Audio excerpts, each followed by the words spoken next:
In this video, I'm going to demonstrate how I use OneNote for my Science Ed 204 class.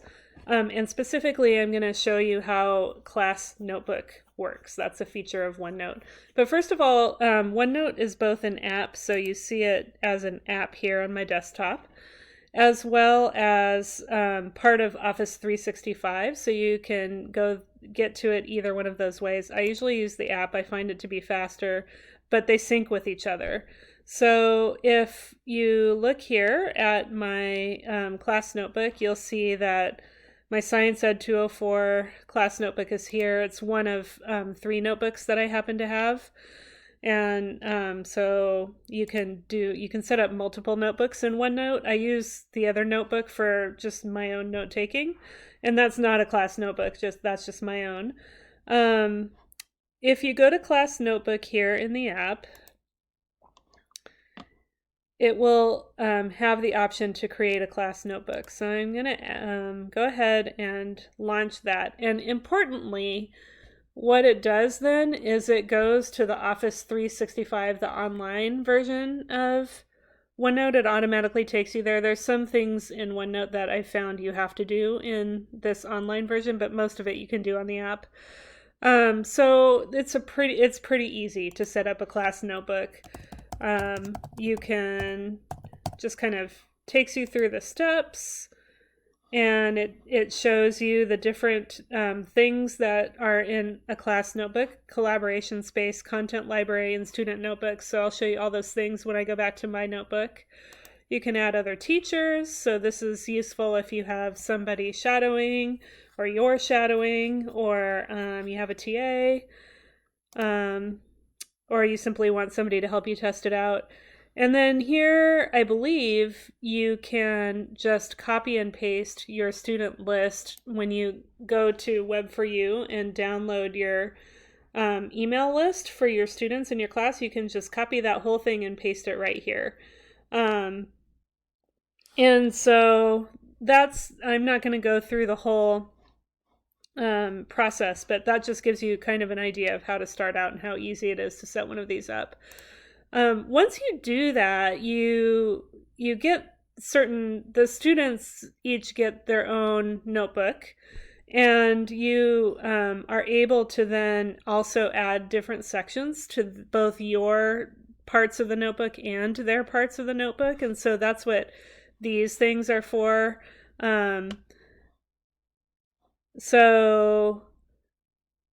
You can click on this Manage Notebook button to do a lot of those different tasks. I think this one,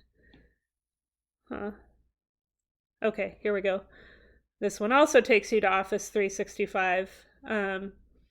But here's where you can, these are all the student sections that I have in my notebook. I can add sections. I could do different things with that. So it just shows you that it's a flexible tool.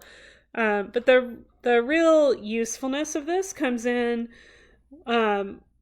because you can distribute things to students and have them fill out handouts or workbooks in their own notebook, and you could see their work. So in my content library, so the content library is kind of where you would put curriculum materials or handouts that you want both yourself and your students to see. Your students cannot work with or write on any of these things in the content library, but they are able to open them and they can copy them to their own notebooks and then work in them in their own notebooks. So what we did is we put all of the curriculum materials from my curriculum in here. And by we, I mean my TA, so have to give him credit. And basically what he did was he made PDFs of each activity from the version of my curriculum that I already have digitally. So this might be easier for some curriculum than others. And we have all of these, stored in the content area. And then when we go to distribute them to students, so if I wanted to distribute an activity to my students, then I would just click on that page, click on this Distribute Page button, and then I would tell it where it would go. I'm not going to do this because I don't actually want to distribute this to my students. It's important to note that this can take a while. It sometimes takes even like a half an hour or an hour for me to see something, especially a big file in one of my students' notebooks that I distribute, especially if I'm using the Office 365 online version. The app is much faster. So be patient if you distribute something, and make sure that you do it well enough ahead of time that your students will have time before they need to use it.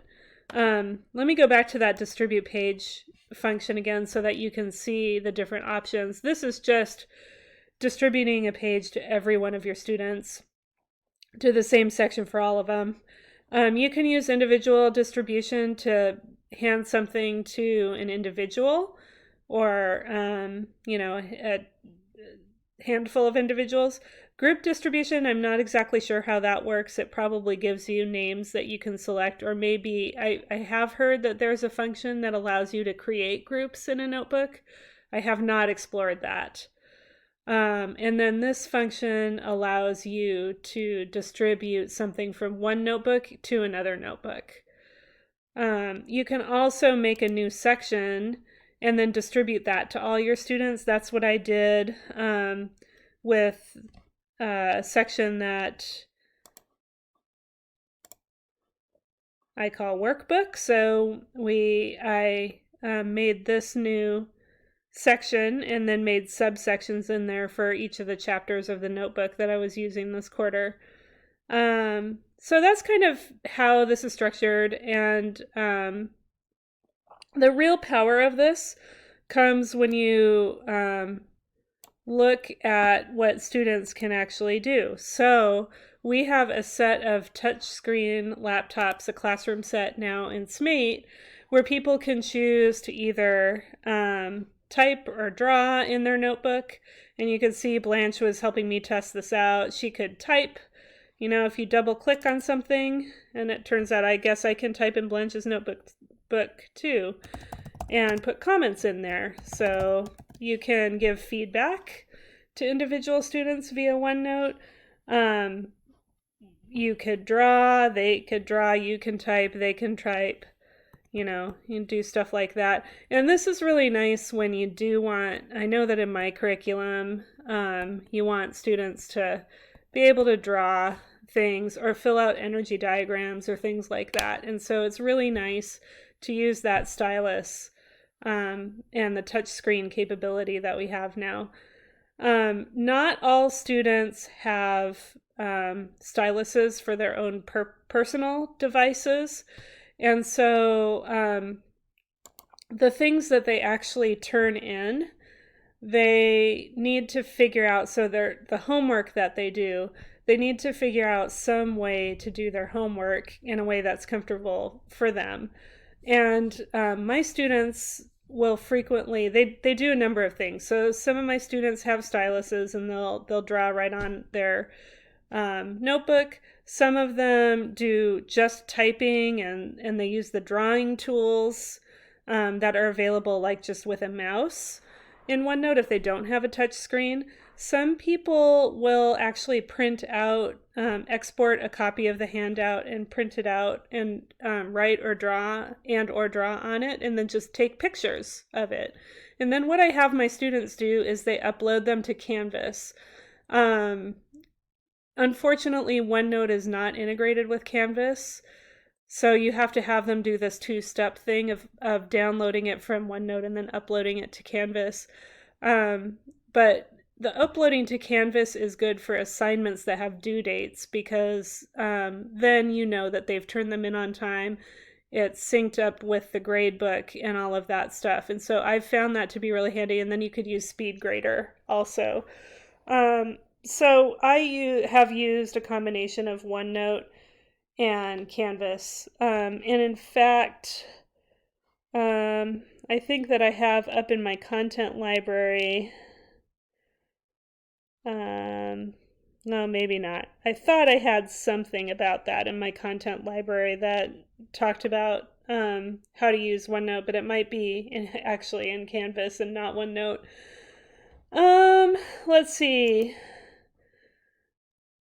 So you have these different menus here. If you use a stylus, it'll automatically bring you to that draw menu, but you have the normal text things as well. There is a way to do something called printing and then print to PDF. So that generates a PDF of whatever document you have on showing on your OneNote, and that's a way that my students have exported their assignments so that they can then import them into Canvas. I don't, to be honest with you, I don't quite remember how to do that right off the bat, but you can dig around and figure it out or Google that, but there is a way to do that. Some of my students actually just take screenshots. That's another thing. Like they'll draw or type on OneNote and then just take a number of screenshots and upload those to Canvas too when I have something that I want them to turn in. Another real plus to this is that I can assign things that aren't homework so that they can just catch up with the other groups. And so I often do this where I'll have them get to, a certain part in an activity on their own so that I can re-sync up the groups again when they come in the next day, they can start in the same place. And this actually gives me the capability to check that they have done that.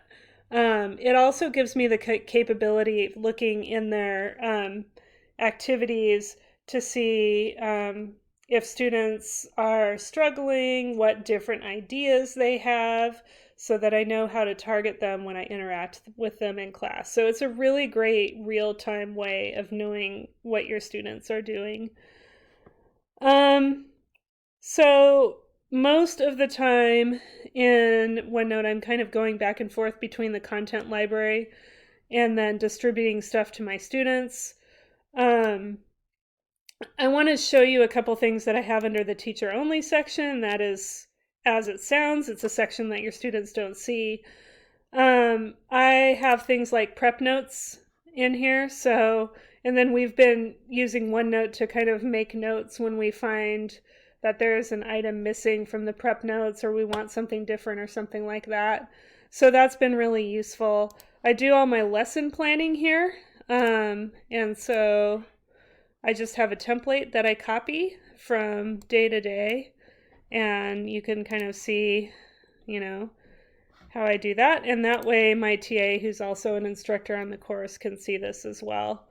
I have been doing take-home quizzes this quarter, and so I'll put my quizzes there, and then I'll distribute them to students at the time I say that I'll distribute them, and then they do them and upload them to Canvas by a certain time. And then under this tab, I have curriculum for marking up, and that is where I put a PDF of my entire curriculum on there because I like to take notes and kind of keep track of the things I'm going to change for next time. I also like to put grading notes on this. I found this to be a good idea, a good way to do this. So here's my grading notes, and my TA can see this too. And, just like the other stuff, it's a combination of writing and typing. And the writing isn't necessary. If I didn't have a touch screen, this would still be pretty easy for me to work this up. So grading notes are there. And then every once in a while, I'll just make note of something that I want to change in my curriculum, but it's all in there. And then next time I go to teach this class, I can look back and see in preparation for that, what things that I want to change and do that. I think that's about it. It shows you some of the capabilities. Oh, well, let me show you one more thing. The collaboration space is kind of like what you would experience with like a Google Doc type of situation with students being able to fill out something together. I tried it out this quarter. To be honest with you, it wasn't quite as seamless and easy to use as Google Docs was. For the most part, it worked for students, but I think it took some time to update, took longer to update for the multiple students working on things at the same time than it would in Google Docs. But I did do a thing where students collaboratively filled out a scientist's ideas, and you could see their different assignments, they had to do this outside of class and then come back into class and discuss this with each other. It was kind of a jigsaw situation. So like all the people with the blue text first got together at their own table and discussed their answers. Then they went back to their groups. And then, of course, the red and green text people did the same thing. And they got back in their groups and basically told each other or taught each other what they wrote down in these different things. So it was a nice jigsaw activity. I'm not sure I would do it with the collaborative space again. I think the collaborative space might work better if it's asynchronous. So if people are going to add to it at different times and not all together at the same time. But you kind of get the picture of what the collaborative space, the collaboration space is for. Here's another thing that my TA's been doing in the content library. So every time we wrap up an activity, we will have something called a consensus ideas discussion, which is where the students come up with the ideas that they think are important from the activity. And my TA has been writing those down as we write them down on the whiteboard to kind of keep track of them. So they're there. Different lists that they have made in class end up here, like elements of modeling, elements of scientific models. This is a task that we did, a specific task that we did, and then our norms are here too. And so it's really handy because everything is kind of accessible and all in one place for them, and they can distribute it to their own notebooks if they want to. I think that's it. So please feel free to ask me if you have any questions, particularly with kind of how to use this pedagogically. I've learned a lot this quarter doing this. I could also help a little bit with setup and technical stuff. Kevin Dixie was really great helping me set this up. So shout out to him. He actually came to my class and talked to my students about that. So that's an option as well. So have fun.